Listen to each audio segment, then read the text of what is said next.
2024년 12월 3일 22시 56분경 홍철호 정무수석에게 전화하여 3분 23초간 통화하고요. 23시 11분경 한덕수 국무총리에게 전화하여 7분 33초간 통화합니다. 그리고 23시 22분경에는 윤석열 대통령으로부터 전화를 받아서 2분 5초간 통화를 합니다.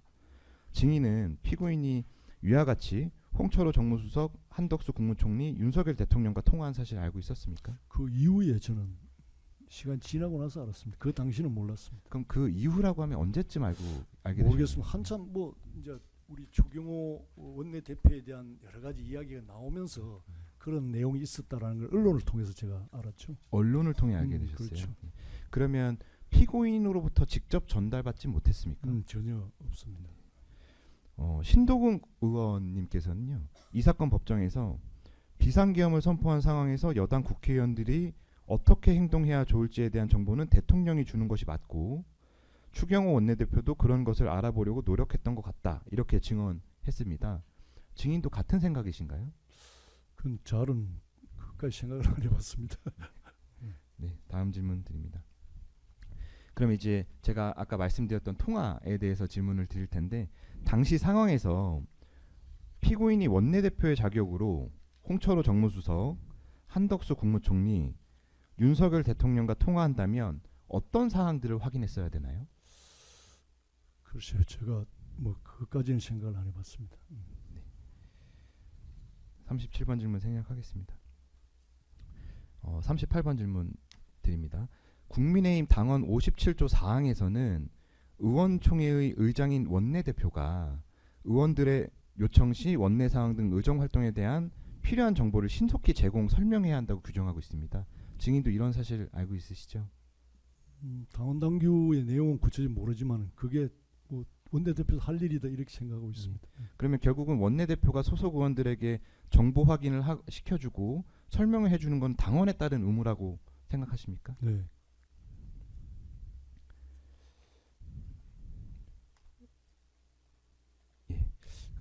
예, 39번 질문 생략하고요. 40번 질문도 생략하겠습니다. 예, 41번 질문도 생략하겠습니다.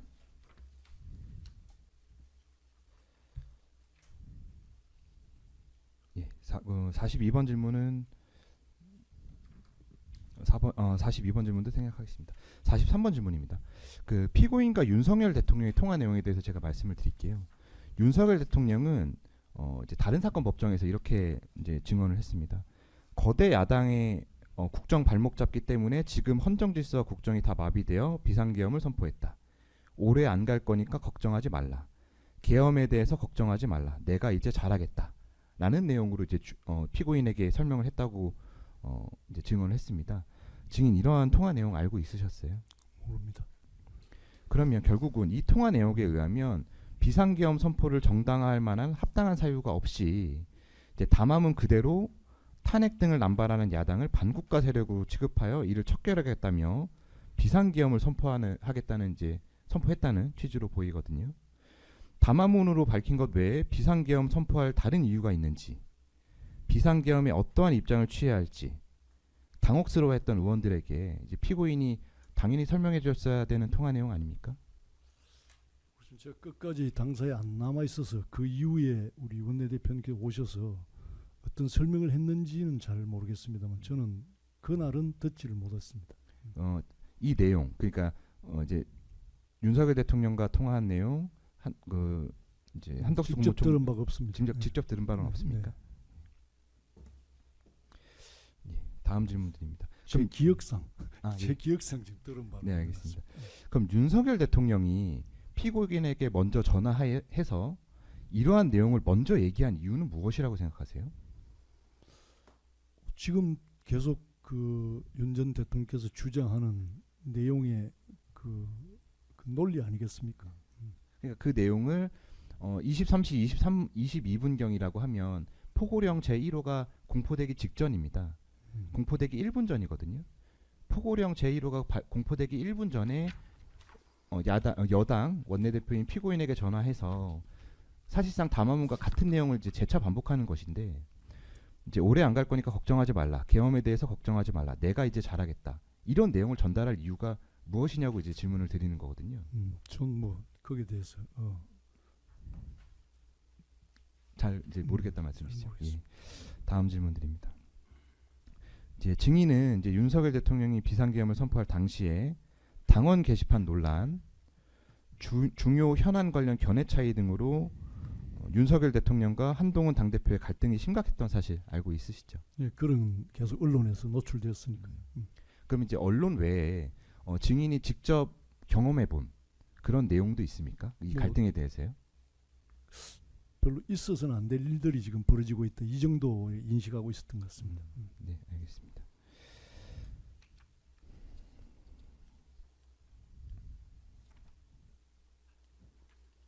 예, 47번 질문 생각하겠습니다.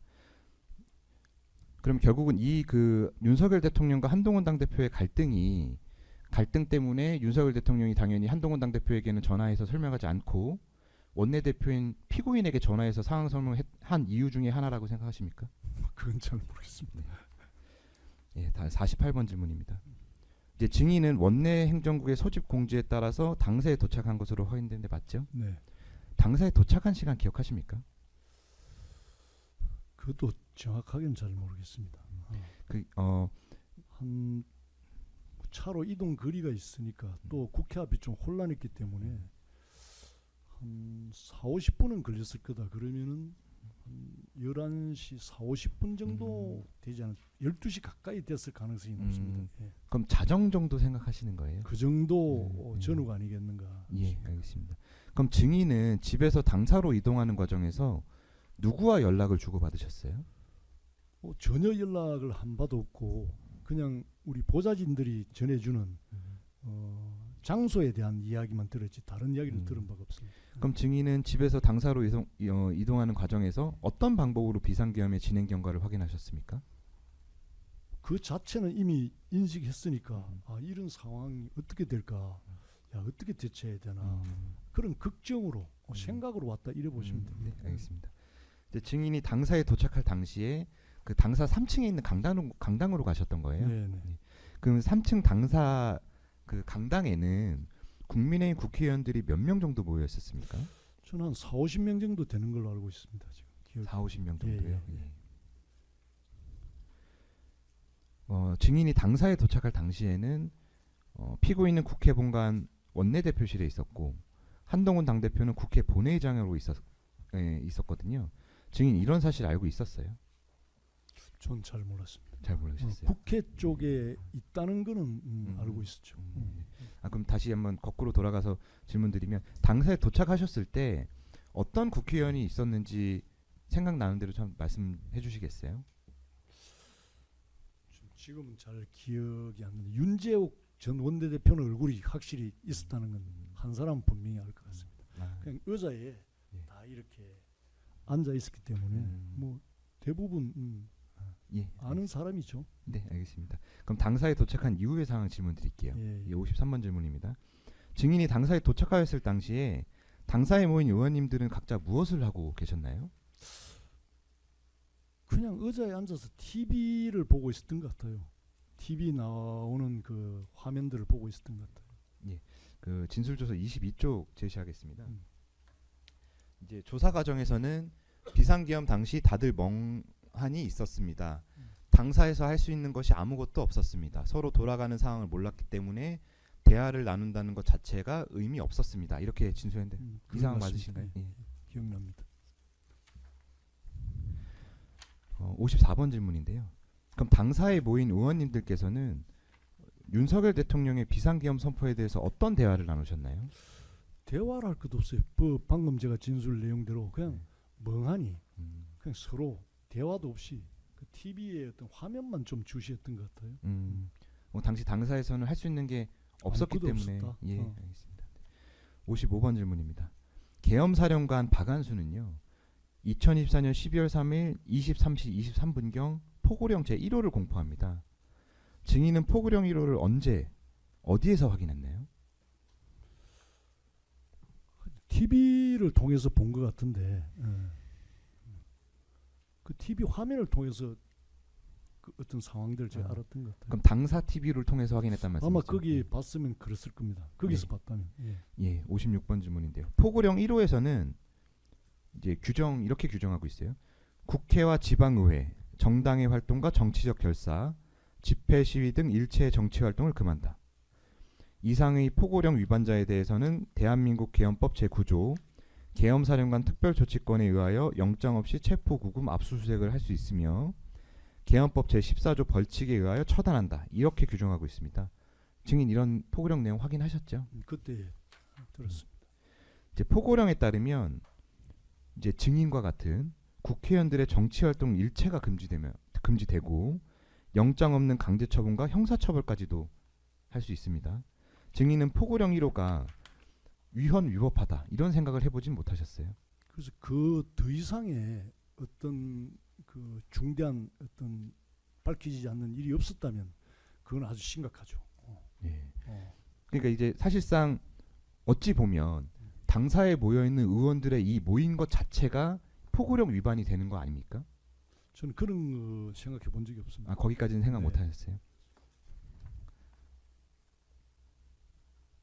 예, 13쪽 제시하겠습니다.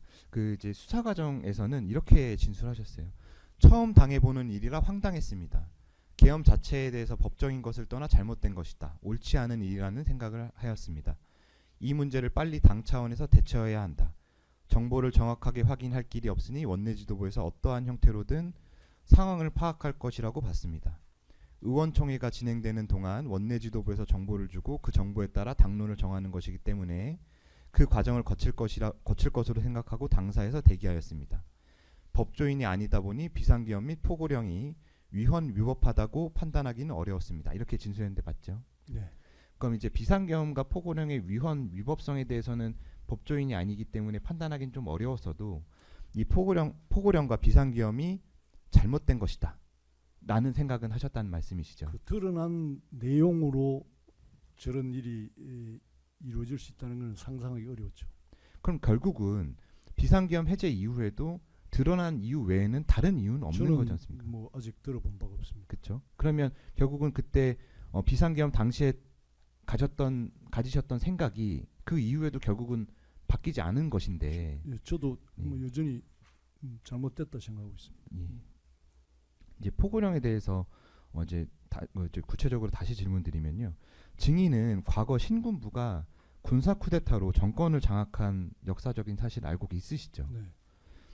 이 12상 비상계엄 이번 비상계엄 과정에서 공포된 포고령은 과거 신군부가 공포한 포고령과 같이 정치인과 시민들을 탄압하기 위한 것으로 그 내용으로 이제 구성되어 있거든요. 그럼 결국은 12.3 비상계엄 과정의 포고령은 군사독재 시절에만 가능했던 그 포고령 내용이지 않나요? 제가 어떤 그런 배경에 대해서 그 의지나 그 어떤 상황에 대해서는 정확하게 이해할 수는 없지만 그건 잘못된 거다.